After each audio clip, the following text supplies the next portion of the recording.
ബേക്കറിയിലിരിക്കുന്ന ghee biscuit അതേ രുചിയിൽ air ഫ്രയറിലും gas അടുപ്പിലും ഉണ്ടാക്കുന്നത് കാണിച്ചു തരാം. അതിനു വേണ്ടിയിട്ട് ഒരു ബൗളിലേക്ക് 1 കപ്പ് അളവിൽ മൈദാപ്പൊടി, 6 ടേബിൾ സ്പൂൺ അളവിൽ പഞ്ചസാര പൊടിച്ചതും, 1/2 ടേബിൾ സ്പൂൺ അളവിൽ വാനില എസൻസും, ഒരു പിഞ്ച് ഉപ്പും കൂടെ ചേർത്ത് നന്നായിട്ടൊന്ന് മിക്സ് ചെയ്തെടുക്കുക.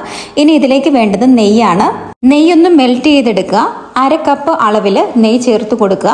നെയ്യ് ചേർത്ത് കൊടുത്തിട്ട് നന്നായിട്ട് ഇതിനെ ഒന്ന് മിക്സ് ചെയ്തെടുക്കുക. നല്ല സോഫ്റ്റ് ആയിട്ടുള്ള ഒരു മാവാണ് ഇതിന് വേണ്ടത്. അതിന് വേണ്ടിയിട്ട് നന്നായിട്ട് ഇളക്കി നെയ്യിലിട്ടൊന്ന് മിക്സ് ചെയ്തെടുക്കുക. എന്നിട്ട് ഇതേപോലെ കൈവെള്ളയിൽ വെച്ചിട്ട് ഒന്ന് പ്രസ് ചെയ്ത് ഒന്ന് ലെവൽ ചെയ്തെടുക്കുക. അതിൻ്റെ മുകളിലേക്ക് കുറച്ച് ക്രഷ് ചെയ്ത ബദാമും കൂടെ ഞാൻ ഇട്ട് കൊടുക്കുന്നുണ്ട്.